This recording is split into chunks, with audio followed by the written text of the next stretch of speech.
Just a reminder, you can watch full episodes on my app or join me at joycemeyer.org. I'll see you soon. One of the hardest things that I've ever had to do, and I think if you have a business or a ministry, you'll understand this, is getting to a certain point of growth, and the people that helped me here get to here can't go to here. Man, it is so painful to have to leave those people behind. So painful. And one of the hardest things for me was having to let people go that helped me in the beginning, but could not take me. They didn't have the skill to take me to where God wanted me to go. In all of my years in ministry, I've only had one person ever come to me and say they were in charge of a department. There was about 10 people when they started, and now it was about 50. And they said, you know what? This has got beyond my skill level. I can't do this right. I would love to stay at the ministry, but I'm not really qualified to run this department anymore. I had so much respect for that person because most people would not do that. They would keep trying to do something that they weren't qualified to do, and all it would do would be hold us back. We couldn't go on. Let me tell you something. It's important to know what you can do, but sometimes it's even more important to know what you can't do. Did you notice this morning I wasn't part of the worship team? Didn't anybody know? They didn't invite me to sing.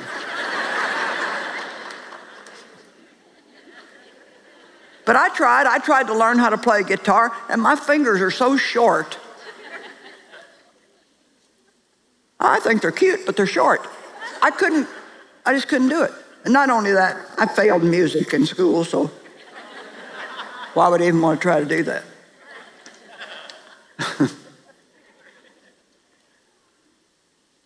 And so you grow spiritually, your business grows, your ministry grows in degrees. How many of you understand that? You grow for a while, you come to a stopping point, and when you're at that stopping point, sometimes you're like, well, God, I don't understand. What's wrong? What's wrong? What's wrong? Well, sometimes God is trying to deal with you about something that needs to change, something that needs to go, and until you let him have his way,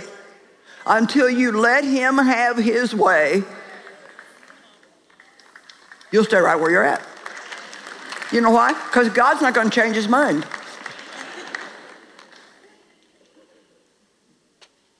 I can't tell if you like this or not, but I'll just keep it up anyway.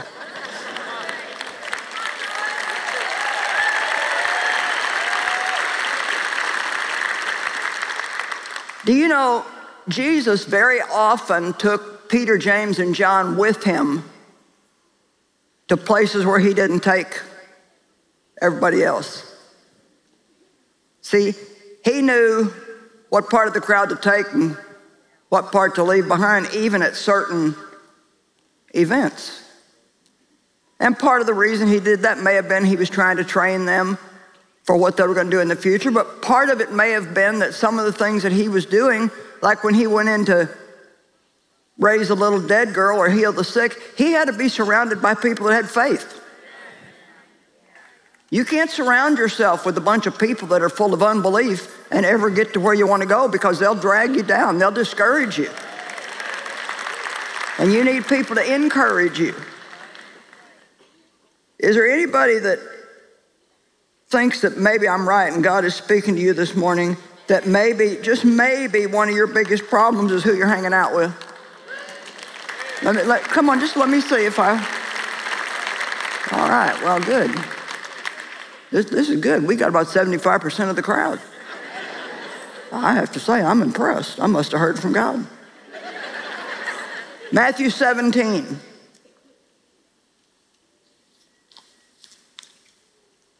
After 6 days, Jesus took with him Peter, James, and John, the brother of James, and he led them up a high mountain by themselves. Now remember, he took these 3 guys and left the others, I guess, at the foot of the mountain. Can you be left out and have a good attitude? Boy. And there he was transfigured before them. His face shone like the sun, and his clothes became as white as the light. Wow. And just then there appeared before them Moses, Elijah, stood there talking with Jesus. And Peter, bless his heart, he just, I don't know, Peter's my favorite because I'm a lot like Peter. And Peter says, I can just see Peter, he got all excited. Oh, Lord, this is good. This is good for us to be here.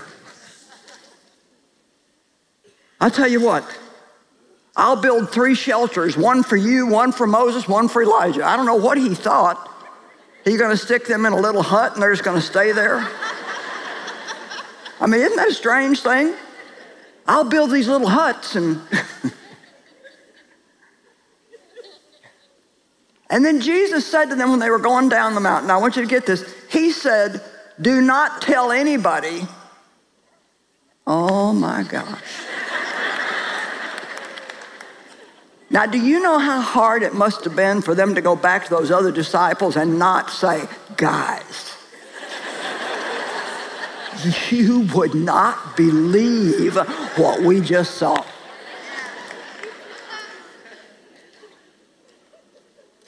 Oh my goodness. I'll tell you a ministry that nobody prays for. The ministry of obscurity. You say, well, what do you mean by that? One where you're hidden. You're being tested to see if you're going to be faithful. But the hidden years in your life are the birthplace of greatness. Did you hear me?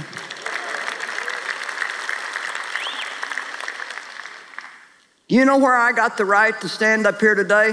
Those 5 years that I did the home Bible studies and the 5 years I worked for somebody else and the 10 years that I ran around all over creation and taught these little tiny meetings and was faithful and had serious financial needs and worked until I thought I don't even know.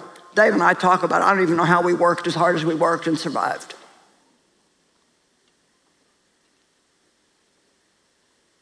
And I didn't have an arena full of people clapping when I got up. So we always want to be the one that people are clapping for, but what if you never are?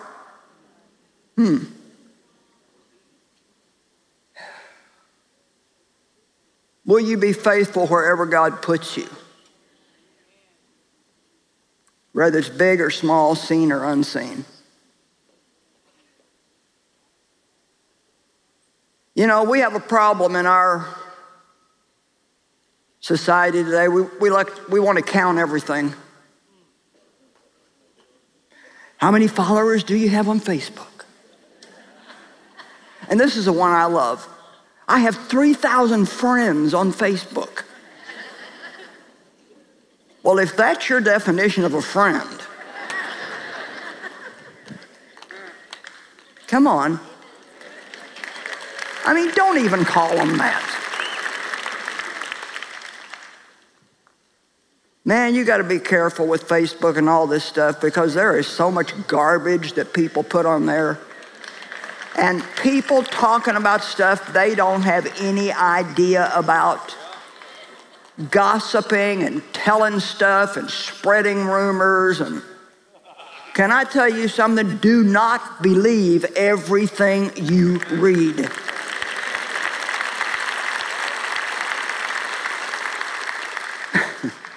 I don't know, it's been about 4 years ago. Somebody put on there that I died. And we were getting all these calls, people crying, oh, Joyce is dead. I had to get on Facebook and say, guess what? I'm not dead.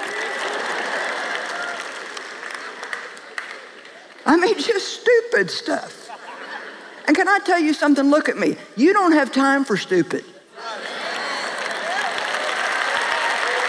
You just don't have time for stupid. I mean, I don't know when Jesus is coming back, but every day we get closer to whenever it is.